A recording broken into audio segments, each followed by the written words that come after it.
नमस्कार विद्यार्थियों।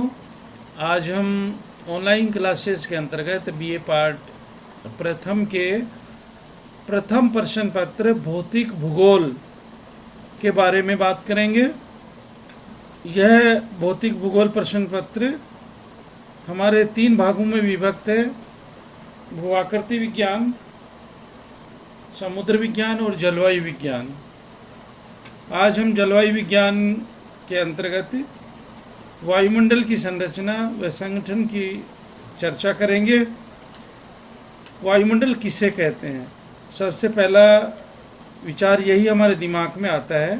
तो पृथ्वी के चारों तरफ कई सौ किलोमीटर की मोटाई में व्याप्त गैसीय आवरण को वायुमंडल के नाम से जाना जाता है। वायुमंडल का संगठन मुख्य रूप से गैसों, जलवाष्प और धूलकण व अन्य अशुद्धियों के द्वारा बना है। इसमें मुख्य रूप से कई गैसों का योगदान है, परंतु 2 गैसें सर्वाधिक महत्वपूर्ण हैं: नाइट्रोजन जो लगभग 78% है तथा ऑक्सीजन जो 21% है। शेष 1% में argon, carbon dioxide, nitrogen, neon, helium, krypton, xenon, ozone आदि गैसें हैं। जलवाष्प जिसकी मात्रा लगभग 5% के आसपास पाई जाती है। इसके अलावा धूलकण तथा अन्य अशुद्धियों का भी वायुमंडल की संरचना में योगदान है। मुख्य रूप से देखें तो हम जलवाष्प जो है उसकी अधिकांश मात्रा है वो आपकी 2 किलोमीटर तक 50% तक पाई जाती है, 5 किलोमीटर तक ये 90% और 29 किलोमीटर तक ये 97% तक पाया जाता है। धूलकण आर्द्रता ग्राही होते हैं जो जलवाष्प का संघनन करते हैं। सूर्य से आने वाली किरणों का प्रकीर्णन करके आकाश का रंग लाल नीला करने में सहायक होते हैं। बादलों व कोहरे के निर्माण में भी सहायक होते हैं। वायुमंडल का स्थिरीकरण या संरचना। वायुमंडल में वायु एवं गैसों की अनेक सकेंद्रीय परतें विद्यमान हैं जो घनत्व, तापमान एवं स्वभाव की दृष्टि से एक दूसरे से पूर्णतः भिन्न है। सामान्य वायुमंडल का नीचे से ऊपर की ओर जाने पर 5 मंडलों में बांटा गया है: क्षोभ मंडल, समताप मंडल, मध्य मंडल, आयन मंडल और बाह्य मंडल के नाम से। क्षोभ मंडल के अंतर्गत हम मुख्य रूप से उनकी विशेषताओं के बारे में बात करेंगे, कितनी ऊंचाई तक पाया जाता है उसके बारे में बात करेंगे। तो वायुमंडल का सबसे नीचे का भाग है वो क्षोभमंडल के नाम से जाना जाता है, जिसकी औसत ऊंचाई धरातल से 12 किलोमीटर के लगभग है। इसकी प्रमुख विशेषताओं के अंतर्गत कि इसका जो तापमान है धरातल से ऊपर जाने पर प्रति 1000 मीटर पर तापमान, ये जो पतन दर है वो 6.5 डिग्री सेंटीग्रेड है। मौसम की सभी घटनाएं प्राय कोहरा, आंधी, तूफान आदि इसी में घटित होते हैं। भूमध्य रेखा के पास तापमान अत्यधिक कम पाया जाता है, -70 डिग्री सेंटीग्रेड पाया जाता है। दोनों पर तापमान भूमध्य रेखा की अपेक्षा अधिक पाया जाता है। तो ये इसकी मुख्य रूप से विशेषताएं हैं। समताप मंडल और क्षोभ मंडल के मध्य में एक क्षोभ सीमा पाई जाती है जो 1 से 1.5 किलोमीटर मोटी परत के रूप में होती है। तापमान की पतन दर व मौसमी परिवर्तन लगभग इस सीमा पर खत्म होते हैं। दूसरा जो मंडल है वह समताप मंडल के नाम से जाना जाता है।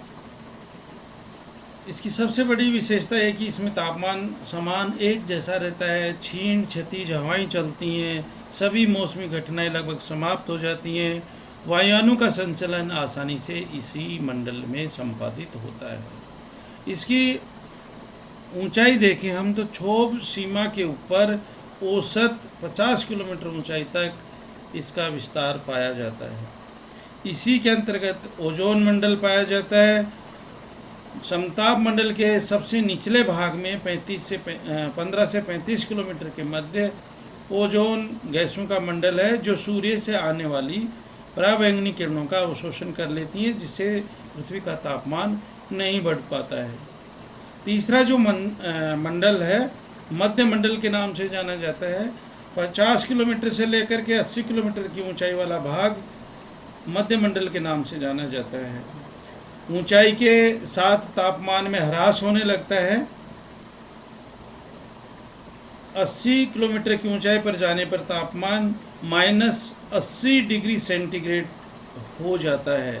इस न्यूनतम तापमान की सीमा को मेसोपास कहते हैं। मध्य मंडल व तापमंडल के मध्य में मेसोपास सीमा स्थित है। जो चौथा मंडल है ताप मंडल के नाम से जाना जाता है। धरातल से लगभग 80 किलोमीटर से 640 किलोमीटर की ऊंचाई वाला भाग ताप मंडल के नाम से जाना जाता है। ऊंचाई के साथ तापमान में तीव्र गति से वृद्धि प्रारंभ हो जाती है और इसकी अंतिम सीमा पर तापमान लगभग 1700 डिग्री सेंटीग्रेड के पास पाया जाता है। तापमान मापना गैसों की विरलता के कारण से संभव नहीं है। ये इसकी मुख्य विशेषताएं हैं तापमंडल की। इसी के अंतर्गत आयनमंडल है जो तापमंडल की सबसे निचली सीमा है, जिसका विस्तार 80 से 640 किलोमीटर तक है। वायु की परतों का पाया जाना एवं आश्चर्यजनक विद्युतीय एवं चुंबकीय घटनाओं का घटित होना इसकी प्रमुख विशेषता है। आयनमंडल की स्वतंत्र आयनों की उपस्थिति से ब्रह्मांडीय किरणें कॉस्मिक रेंज परिलक्षित होती हैं, जिन्हें उत्तरी ध्रुवीय व दक्षिणी ध्रुवीय प्रकाश या क्रमशः सुमेरु ज्योति व कुमेरु ज्योति के नाम से जाना जाता है। ये आयनमंडल की अपनी स्वयं की एक विशेषता है जो तापमान मंडल का एक भाग है। उल्काओं की चमक की घटनाएं भी आयनमंडल के अंतर्गत घटित होती हैं। इसको 3 भागों में बांटा गया है। आयनमंडल को डी परत है, ई परत है और एफ परत है। डी परत है वो 60 किलोमीटर से लेकर के 96 किलोमीटर की ऊंचाई तक 96 किलोमीटर तक की ऊंचाई तक है। रेडियो की लंबी तरंगों का परावर्तन इसी परत से होता है। ई परत 96 किलोमीटर से लेकर के 144 किलोमीटर तक है और मध्य तरंगों का परावर्तन इसी परत से होता है।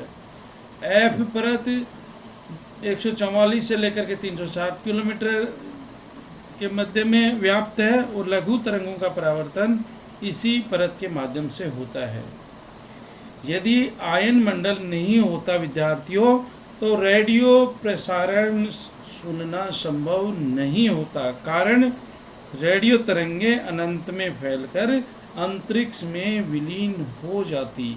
इसलिए यदि आयन मंडल नहीं होता तो हमने तो उत्तरी ध्रुवीय व दक्षिणी ध्रुवीय प्रकाश, जिसको सुमेरु और कुमेरु ज्योति कहते हैं, आदि घटनाएं, चुंबकीय घटनाओं के हम दर्शन नहीं कर पाते। उल्कापिंडों की चमक की घटनाओं से भी शायद हम वंचित होते और मुख्य रूप से तो रेडियो प्रसारण सुनना संभव नहीं हो पाता। 5वां जो मंडल है बाह्य मंडल या आयतन मंडल के नाम से जाना जाता है। 640 किलोमीटर से ऊपर के भाग को आयतन मंडल के नाम से जाना जाता है। इसको वायुमंडल का सीमांत क्षेत्र कहा जाता है, जिसके बारे में कोई ज़्यादा जानकारी हमें प्राप्त नहीं है और इसकी अंतिम सीमा लगभग 10,000 किलोमीटर तक मानी जाती है। अब हम वायुमंडल की संरचना को यदि रासायनिक दृष्टि से देखें तो इसको 2 भागों में विभक्त कर सकते हैं। पहला जो इसका विभाजन था वो परतों के आधार पे था। अब जो दूसरा विभाजन है वो रासायनिक आधार पे इसका विभाजन है, जिसमें उन परतों को मिलाकर के 2 भागों में 2 मंडलों में इसको विभक्त कर दिया गया है। एक है सममंडल और दूसरा है विषममंडल। सममंडल इसके अंतर्गत क्षोभ मंडल, समताप मंडल और मध्य मंडल को सम्मिलित किया गया है। रासायनिक संरचना की दृष्टि इसमें गैसीय अनुपातों में कोई परिवर्तन नहीं होता है। प्रमुख गैसें नाइट्रोजन और ऑक्सीजन पाई जाती है। इसकी जो ऊंचाई है समुद्र तल से 96 किलोमीटर तक का भाग इसके अंतर्गत सम्मिलित किया जाता है और सभी मौसमी घटनाएं सममंडल के अंतर्गत संपादित होती हैं। दूसरा है विषम मंडल। इसकी ऊंचाई 96 किलोमीटर से 10,000 किलोमीटर तक है। इसमें पाई जाने वाली विभिन्न गैसों के अनुपात में